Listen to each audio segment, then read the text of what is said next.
Assalamualaikum warahmatullahi wabarakatuh. Melanjutkan pembahasan kita tentang manajemen keuangan, salah satu tema penting adalah saham dan obligasi. Saham dan obligasi merupakan cara bagi perusahaan untuk mencari pendanaan atau permodalan bagi perusahaannya, yaitu dengan membagi kepemilikan melalui saham maupun berhutang jangka panjang melalui obligasi. Kedua cara ini banyak digunakan khususnya untuk perseroan terbatas, yaitu bentuk perusahaan yang paling lazim di Indonesia dan di dunia juga dengan nama-nama yang berbeda. Ada tentu ada yang belakangnya LTD Limited atau dengan Co atau dan yang lain sebagainya, tetapi itu menandakan pembedaan antara pemilik yaitu pemegang saham dengan pengelola atau dengan ini mekanisme korporasi, yaitu bentuk modern dari perusahaan yang memisahkan antara pemilik dan pengelola.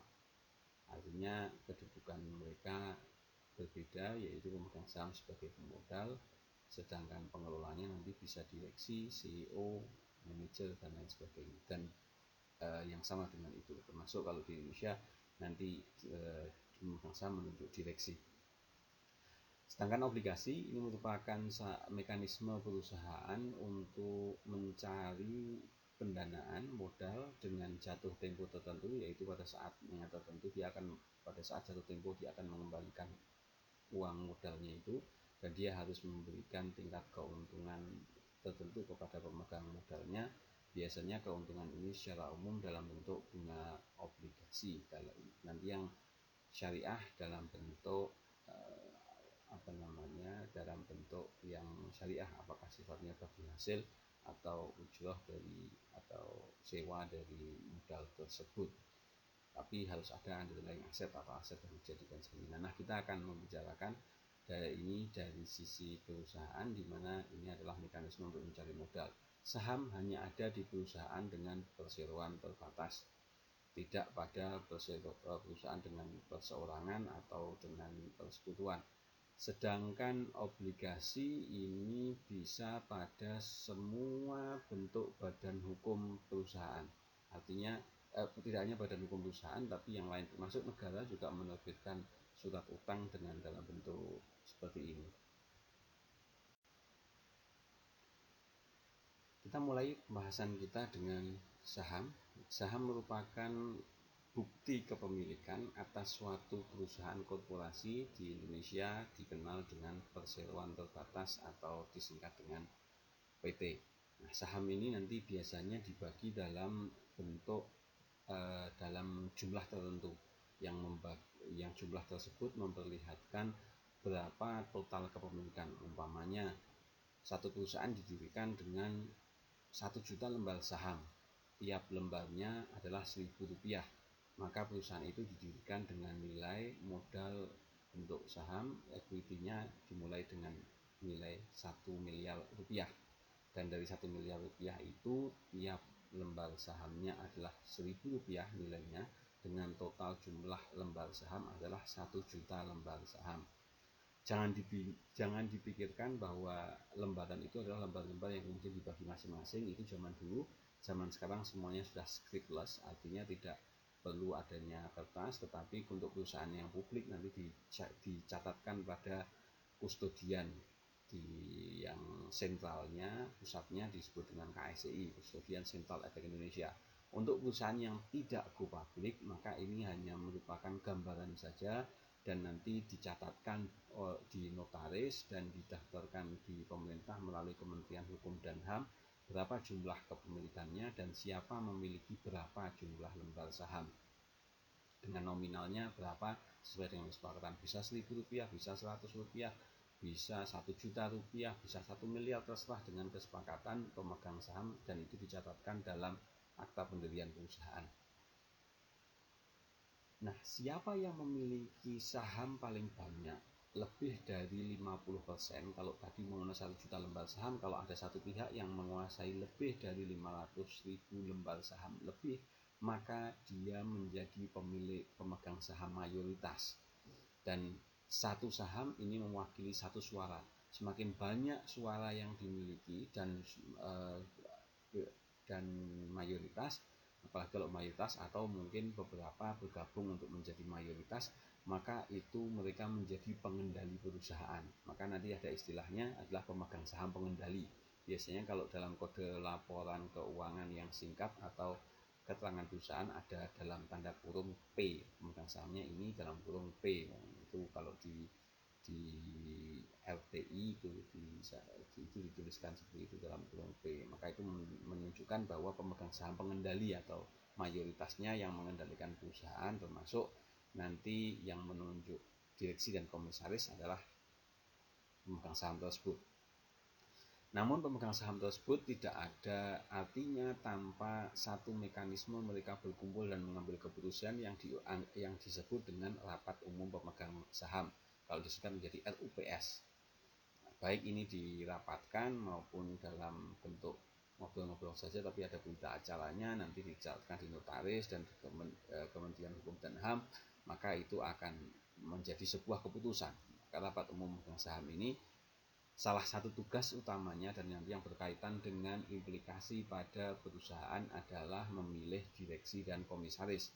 Direksi tugasnya adalah mengarahkan perusahaan, mengelola perusahaan, dan menunjuk manajer-manajer yang ada di bawahnya, bertanggung jawab pada pengelolaan perusahaan atas mandat dari rapat umum pemegang saham. Sedangkan komisaris adalah mewakili pemegang saham untuk melakukan pengawasan untuk memastikan bahwa direksi dan manajer yang ditunjuk itu melakukan tindakan dan mengembangkan perusahaan sesuai dengan apa yang diamanatkan oleh pemegang saham. Sehingga komisaris dan direksi ini adalah ditunjuk oleh pemegang saham mayoritas dan nanti harus melalui rapat umum pemegang saham. Dan untuk Anda lebih tahu tentang mekanisme ini, sampai saat ini Anda bisa baca, pelajari di Undang-Undang Perseroan Terbatas, Undang-Undang Nomor 40 Tahun 2007. Nah, direksi selanjutnya ini akan menentukan tim manajemen selanjutnya, bahwa direksi itu sebagai manajemen puncak.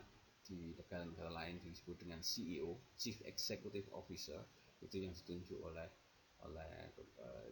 director atau tergantung layernya. Di Indonesia hanya satu layer, tapi kalau di luar negeri ada dua layer, ada director nanti yang menunjuk CEO. Direksi akan memilih manajemen dan tujuan manajemen yang ditunjuk oleh pemegang saham itu adalah seharusnya memaksimalkan nilai perusahaan. Artinya mereka ditugaskan untuk urus perusahaan ini yang baik. Kalau urus perusahaan ini yang baik, maka nilainya akan maksimal. Ketika nilainya maksimal, maka harga sahamnya juga akan naik karena dikelola dengan baik. Kita lanjutkan pembahasan untuk mengenal istilah-istilah yang lazim digunakan pada saham, yaitu yang pertama nanti adalah yang dikenal dengan modal dasar atau authorized stock, yaitu jumlah saham yang dapat diterbitkan tanpa mengubah anggaran dasar dikalikan nilai nominal saham. Kalau tadi kita mencontohkan umpamanya satu lembarnya adalah Rp1.000 nilai nominalnya, kemudian dengan jumlah lembar saham sebesar 1 juta lembar saham, maka modal dasar itu adalah sebesar Rp1 miliar. Nah, nilai nominal adalah nilai yang tercantum dalam saham sebagaimana dicantumkan dalam anggaran dasar perusahaan. Anggaran dasar ini nanti disusun di depan notaris, disahkan notaris, dan kemudian dibawa ke Kementerian Hukum dan HAM untuk disahkan menjadi dasar dari semacam undang-undang dasar dari perusahaan tersebut. Kemudian istilah selanjutnya adalah modal distor. Modal distor adalah modal yang telah distorkan oleh pemegang saham.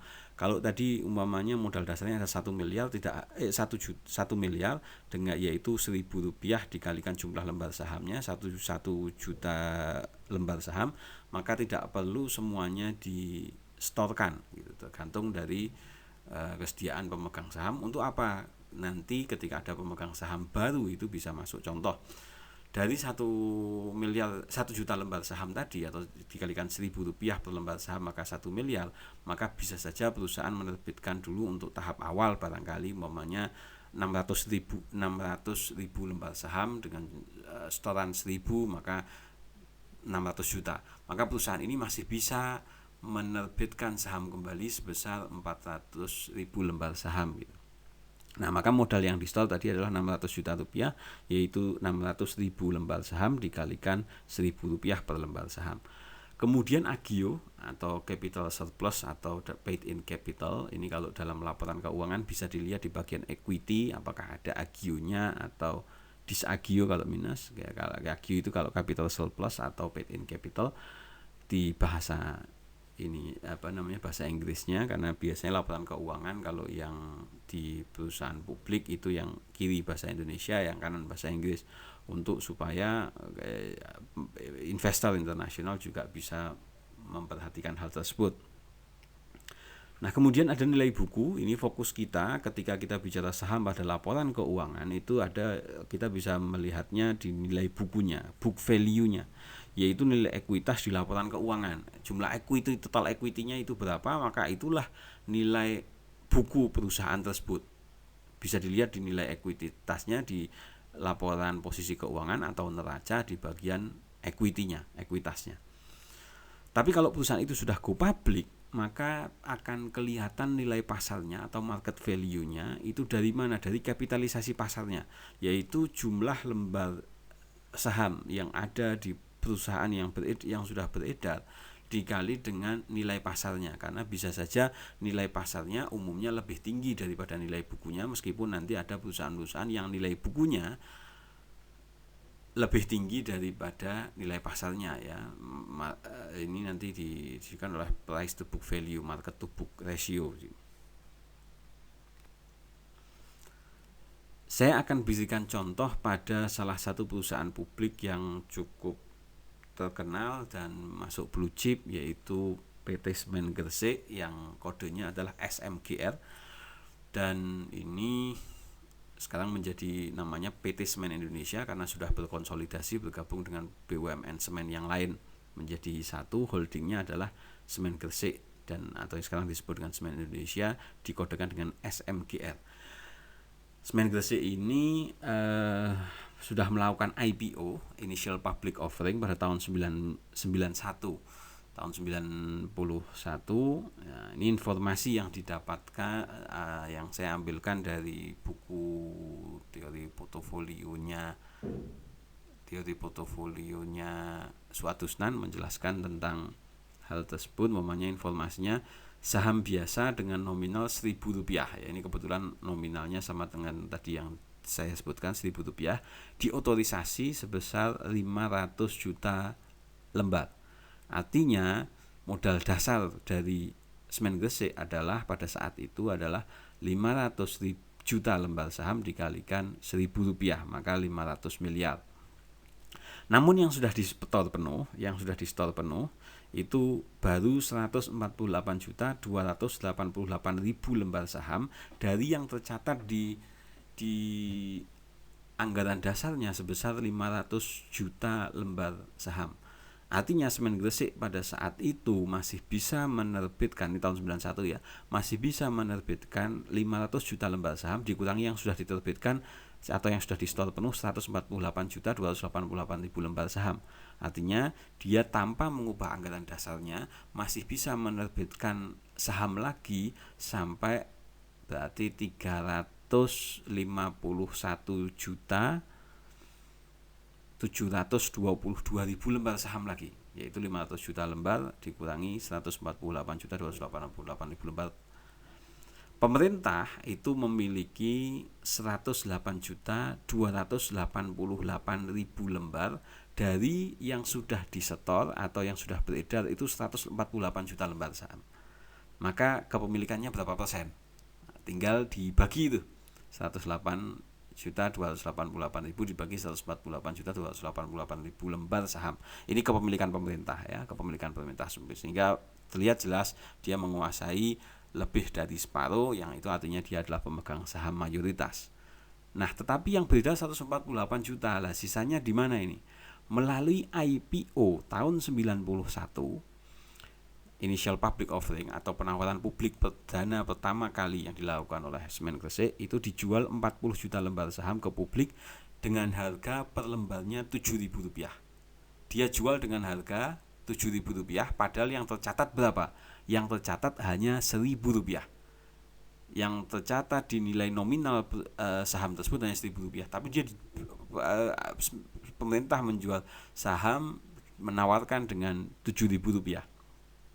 Nah, pada saat itu bisa dilihat di laporan keuangannya adalah laba ditahan saat itu 293 miliar 284 juta rupiah.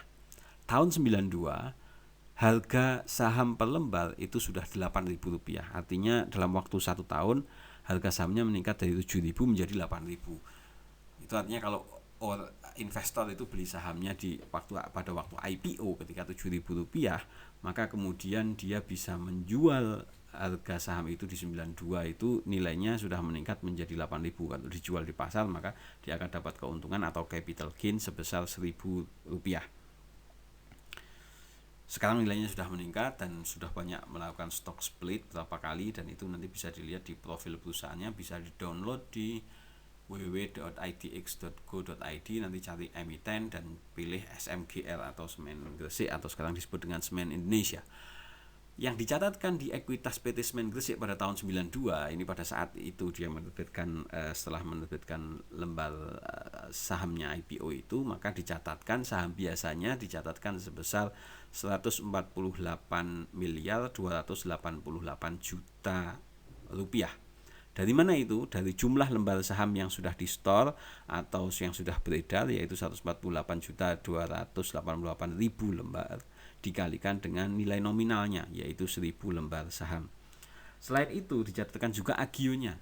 Agionya berapa? Selisih antara tadi yang distorkan oleh investor yang masuk ke perusahaan itu Rp7.000 per lembar saham, sehingga yang sudah dicatatkan di saham biasa itu Rp1.000, maka ada sisanya Rp6.000 dikalikan yang di IPO kan, yang diterbitkan, yaitu 40 juta lembar saham yang dijual di harga Rp7.000. Nah, kalau di harganya 8.000 pada 92, maka 1.000 ini tidak dicatatkan di laporan keuangan, tapi itu menjadi hak dari investor dan nilainya fluktuatif tergantung pasar saat itu. Tetapi secara nilai buku book value itu nilainya adalah 681 miliar 572 juta rupiah, yaitu saham biasa ditambah agio ditambah dengan laba ditahan. Sedangkan kapitalisasi pasarnya itu adalah Rp8.000, yaitu harga pasar saat itu, dikalikan saham yang beredar sebesar 148.288.000 lembar saham, maka nilainya adalah 1.186.304 juta rupiah. Pertanyaannya adalah berapa nilai buku per lembar saham? Tadi pertanyaan pertama adalah ini sebagai latihan ya, berapa persen kepemilikan pemerintah. Yang kedua, nilai buku per lembar sahamnya berapa? Maka nilai buku per lembar saham adalah total ekuitas dibagi dengan jumlah lembar saham yang beredar. Silahkan ditemukan berapa. Dari situ price to book value-nya berapa? Price to book value-nya ini adalah nilai saham yang beredar pada saat itu Rp8.000 dibagi dengan nilai buku per lembar sahamnya, yaitu nilai bukunya, book value-nya adalah 7.000. Nilai bukunya itu nilai buku yang tadi di nomor 2 itu ya. Atau Anda bisa melakukan langsung, ini nilainya untuk mengecek kebenarannya adalah nanti kapitalisasi pasar itu sebagai mewakili price, kemudian total atau market value nanti dibagi dengan book value-nya adalah total equity.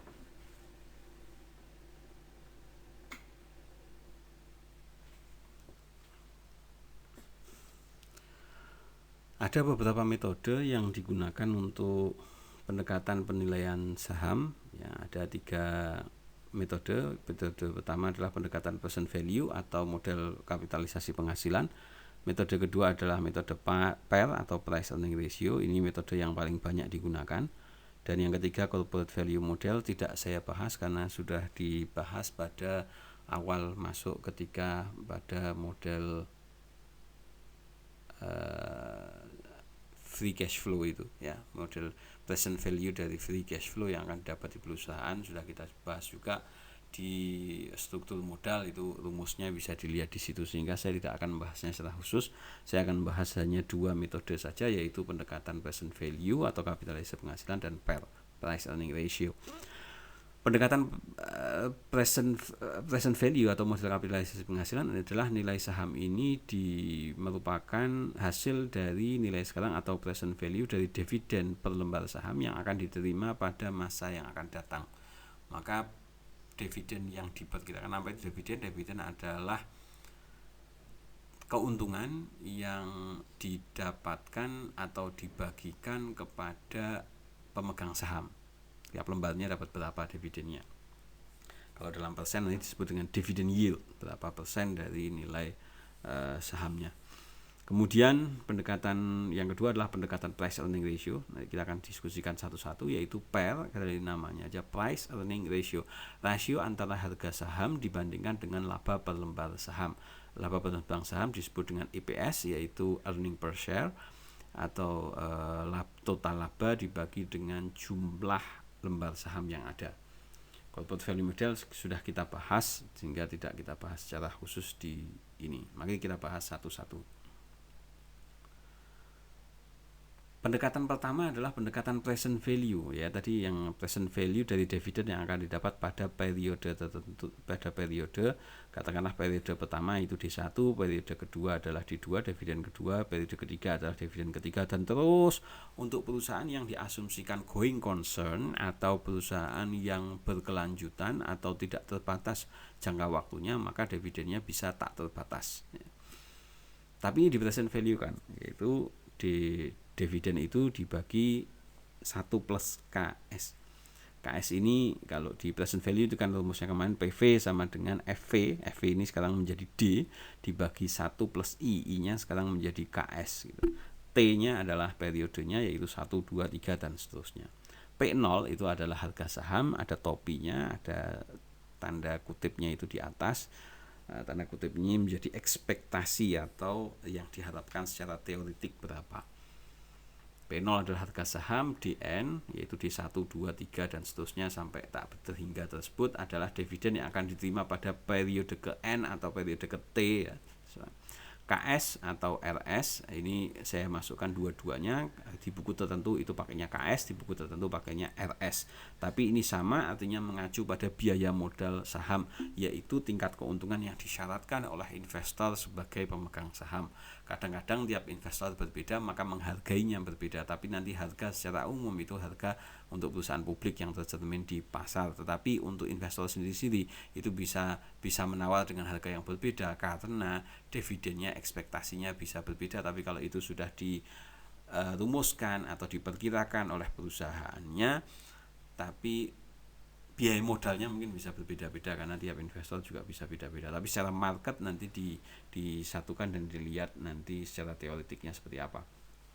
KS atau RS ini saya tampilkan berbeda di rumus yang atas itu KS, di yang bawah saya tuliskan RS, tapi itu mengacu pada sama supaya Anda tidak bingung dengan notasi yang di literatur kadang-kadang berbeda-beda ya. Literatur berbeda tapi maksudnya sama.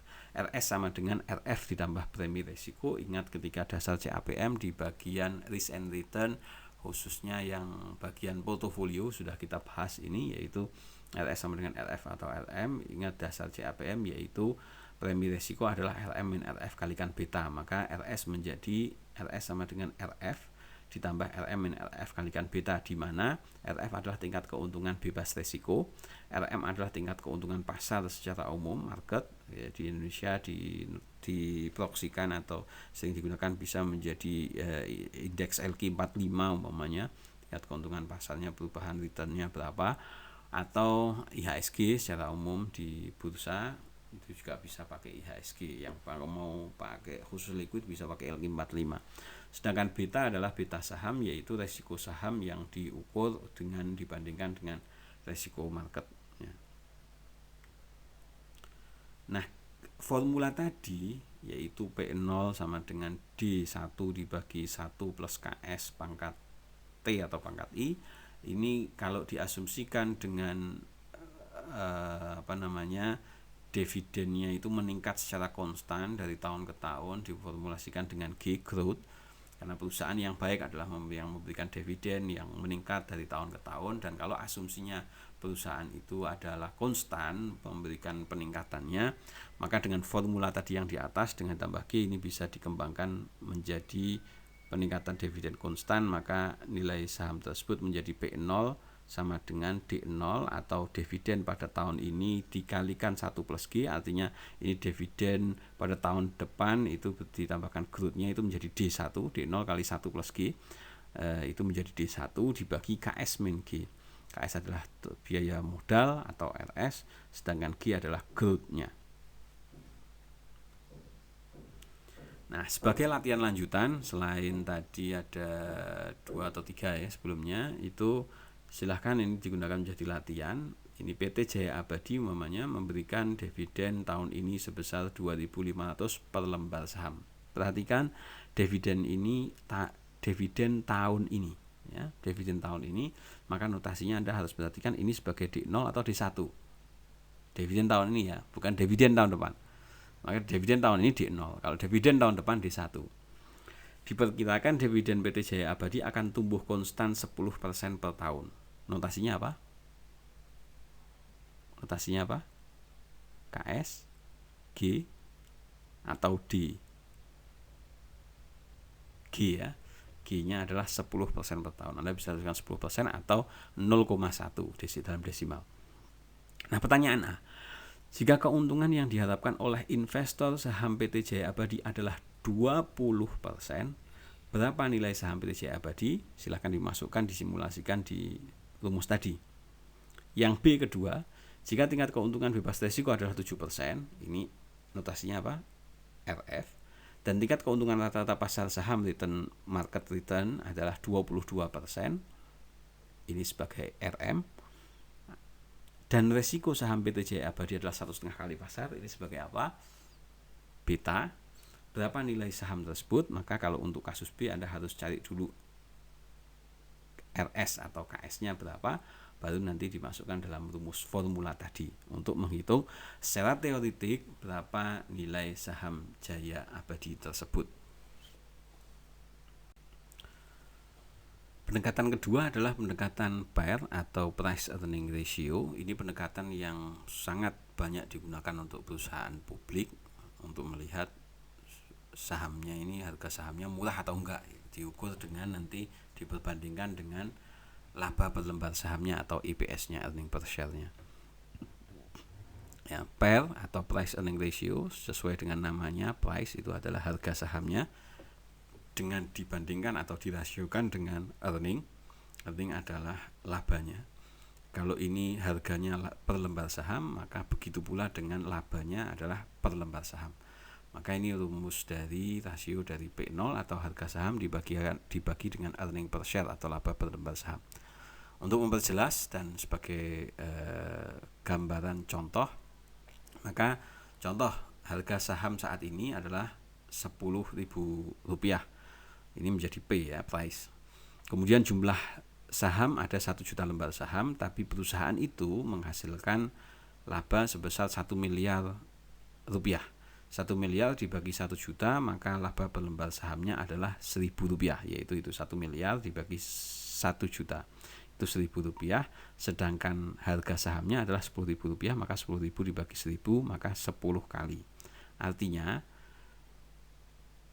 harga saham tersebut merupakan 10 kali lipat dari laba per lembar sahamnya.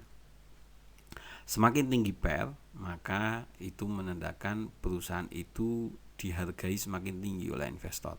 Semakin rendah PER, maka perusahaan itu dihargai semakin rendah oleh investor.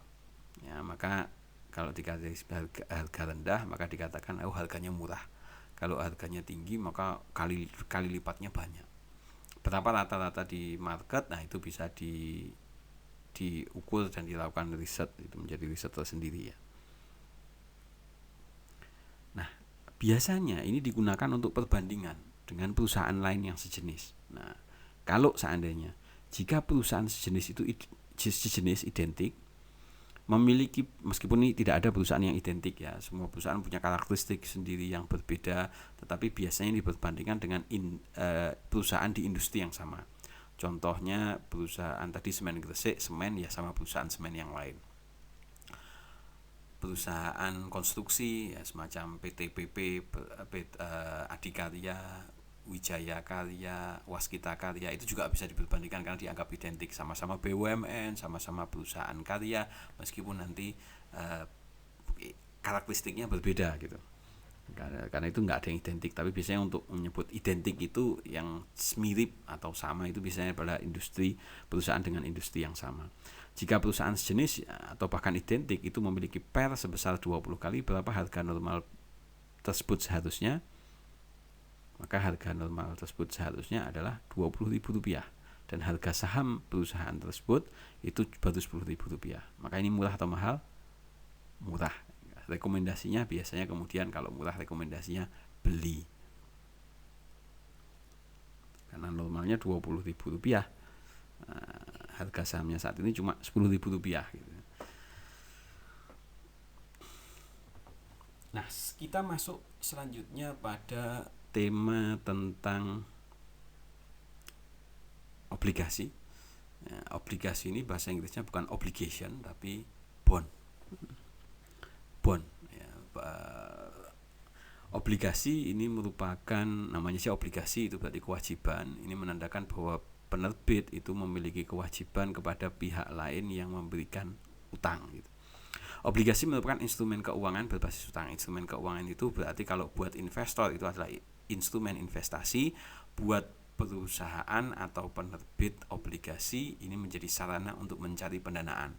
Tidak harus selalu perusahaan. Pemerintah kita juga menerbitkan obligasi atau surat utang negara baik di lokal maupun di global ya. Di global itu dengan global bond khususnya pada masa pandemi ini, kalau nggak salah kemarin menerbitkan sekian miliar US dollar untuk, kalau nggak salah sekitar 4 sekian miliar US dollar, kalikan 15.000 dalam rupiah ya, silahkan dihitung sendiri. Obligasi merupakan instrumen keuangan berbasis utang di mana peminjam, yaitu siapa peminjamnya adalah penerbit obligasinya, berjanji melakukan pembayaran pokok dan bunga. Bunga di obligasi disebut dengan kupon, karena dulu pada masa lalu pemegang obligasi ini akan dapat kupon, kuponnya nanti ditukarkan dengan uang untuk mendapatkan bunga itu pada tanggal tertentu, baik kuponnya maupun pembayaran pokoknya kepada pemegang obligasi. Dan nilai obligasi ini sekaligus juga untuk kesekian kalinya menggunakan metode present value, yaitu nilai obligasi itu value-nya adalah nilai dari cash flow yang akan didapatkan oleh investor selama dari penerbit obligasi atau yang menerbitkan utang atau yang mencari utang. Dia akan memberikan cash flow-nya berapa, cash flow pada periode 1, 2 dan yang seterusnya itu pada tiap periode, bisa 3 bulanan, bisa 6 bulanan, bisa tahunan, bisa bulanan gitu ya, tergantung dari kesepakatan dan pada saat penerbitan itu janjinya seperti apa. Maka cash flow yang didapat yaitu kuponnya, nanti di akhir periode selain kupon juga akan mendapatkan nilai pokoknya cash flow. Maka cash flow-nya berapa nanti di present value kan dengan KD. Kalau tadi KS untuk saham, sekarang KD untuk biaya modal obligasi utang debt tersebut. Ya, itu tidak ada keterangannya KD atau RD di literatur tertentu dengan menyebutkan dengan RD, yaitu biaya modal obligasi utang atau debt, sedangkan cash flow-nya adalah uang yang diterima pada periode N, kuponnya maupun nanti pelunasannya atau pokoknya. Nah, kita coba kenal istilah-istilah umum pada obligasi. Yang pertama adalah nilai par atau face value, yaitu nilai pokok yang akan dibayar pada saat jatuh tempo. Kalau obligasi pemerintah biasanya dalam nominal Rp1 juta per obligasi. Tingkat bunga kupon atau kupon interest rate adalah tingkat bunga yang dibayarkan oleh penerbit obligasi kepada pemegang obligasi secara rutin. Apakah bulanan, apakah triwulan, apakah semester, atau tahunan, maka perlu dilihat. Kemudian tanggal jatuh tempo atau maturity date adalah tanggal obligasi jatuh tempo dibayar lunas kepada pemegang obligasi, sesuai dengan perjanjiannya kapan berarti. Tanggal diterbitkan issue date adalah tanggal obligasi diterbitkan untuk pertama kali, yaitu penerbitannya. Yield to maturity adalah tingkat keuntungan atau imbal hasil yang didapat jika obligasi dipegang sampai jatuh tempo. Sedangkan current yield adalah tingkat keuntungan imbal hasil pembayaran bunga atau kupon atas harga saat ini. Ini contohnya latihan ya, buat latihan sekaligus untuk mengenal ini. Obligasi dengan nilai nominal sebesar 1 juta, maka ini merupakan par atau face value. Kupon rate-nya 12%, dibayarkan tiap tahun. Maka tiap tahun dia harus membayar 12% kali 1 juta adalah Rp120.000. CF-nya tiap tahun adalah tiap akhir tahun adalah Rp120.000, yaitu 12% kalikan Rp1 juta. Obligasi ini diterbitkan pada 10 Januari 2017 dengan jangka waktu pelunasan 5 tahun. Maka 1 juta ini par atau face value-nya akan dikembalikan kepada investor pada 5 tahun kemudian, yaitu 10 Januari 2022. Jika bunga yang dianggap normal untuk obligasi tersebut adalah 10%, berapa harga normal obligasi tersebut, maka nanti KS atau KD atau RD-nya adalah 10%. Ya, 120.000 dibagi 1 plus 10% atau 0,1 pangkat 1, pangkat 2, pangkat 3, pangkat 4, pangkat 5, maka ini bisa menjadi anuitas. Perhitungannya bisa menjadi pakai pendekatan anuitas ya, pakai rumus anuitas juga bisa. Nanti ditambahkan dengan 1 juta yang akan diterima pada 5 tahun. Setelah 5 tahun maka tapi dengan KS atau KD atau RD-nya adalah 10%. Maka nanti harga normalnya berapa? Sehingga current yield-nya bisa dihitung, obligasi yield-nya juga bisa dihitung. Rating obligasi. Obligasi itu untuk bisa diterbitkan ada kriteria-kriteria atau pemeringkatan, atau kalau di perguruan tinggi semacam akreditasi begitulah. Ya, harus diukur akreditasi, dan yang bisa melakukan penilaian terhadap kualitas obligasi tersebut itu adalah pemeringkat-pemeringkat yang sudah ditunjuk oleh pemerintah atau dipercaya oleh para investor. Contohnya adalah S&P, Standard & Poor's, Moody's, Fitch, itu adalah contoh di lembaga-lembaga rating atau rating agencies, yaitu lembaga-lembaga yang berwenang dan dipercaya untuk melakukan pemeringkatan. Di Indonesia, Indonesia punya sendiri yang disebut dengan PT Pevindo. Pevindo merupakan singkatan dari Pemeringkat Efek Indonesia. Nah, gradingnya itu bisa dilihat di tabel itu. Pokoknya Moody's itu menggunakan triple A, tapi A-nya yang pertama gede, yang kedua adalah kecil, dan yang ketiga juga kecil. Dan kalau S&P, Standard & Poor's, triple A dimulai dengan triple A, itu yang paling baik. Triple A tapi A-nya besar semua. Ya. Investment grade itu menunjukkan grade atau tingkat layak investasi. Artinya layak investasi untuk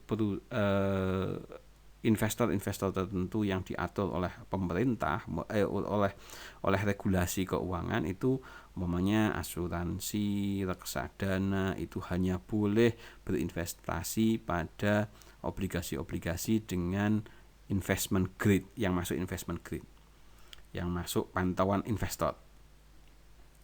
Moody's dan S&P itu paling tinggi grade paling layak investasi adalah triple A. Kemudian diikuti double A, dan untuk Moody's BAA, dan S&P adalah triple B. Nah, di bawah itu adalah yang disebut dengan junk bonds atau obligasi sampah. Obligasi sampah ini artinya resiko tidak terbayarnya baik kupon maupun pokoknya, itu resiko tidak terbayarnya itu cukup besar. Semakin tidak terbayar terbesar, dia semakin ke kanan, yaitu bisa C atau D. C atau D itu berarti default atau dia gagal bayar gitu. Investment grade itu berarti obligasi tersebut masuk dalam pantauan para investor ya, karena layak investasi, sehingga karena dianggap layak dijadikan investasi dengan resiko yang relatif rendah. implikasinya adalah otomatis imbal hasil atau yield itu yang diminta atau tingkat keuntungan yang diminta oleh investor menjadi rendah. Kalau tingkatnya menjadi resikonya rendah, maka tingkat keuntungannya rendah, harga obligasinya akan naik. Sedangkan kalau jual bond, obligasi sampah, itu dianggap risiko tinggi oleh investor, sehingga implikasinya bunga yang diminta investor tinggi, tingkat keuntungan yang diminta investor tinggi. Kalau dia memberikan tetap tapi kemudian grade-nya turun, maka ini yang membuat harga obligasi naik turun, salah satunya karena biasanya rating obligasinya turun. Karena itu kenapa pemerintah juga berusaha luar biasa untuk masuk ke investment grade. Ini pada beberapa tahun yang lalu sudah mulai masuk investment grade. Ini karena bisa menekan bunga obligasi. Kalau dulu bisa sampai 9-10%, sekarang cukup 6% karena sudah mulai masuk di investment grade. Semakin tinggi maka bunganya nanti semakin rendah. Demikian untuk penjelasan tentang dua instrumen keuangan ini. Yang buat investor itu adalah investasi, sedangkan buat perusahaan publik ini adalah sarana untuk mencari pendanaan dari pasar modal. Selain ini, sebetulnya untuk perusahaan-perusahaan umum di Indonesia bukan market base, maka saham dan obligasi tidak menjadi instrumen yang umum karena di Indonesia adalah bank base.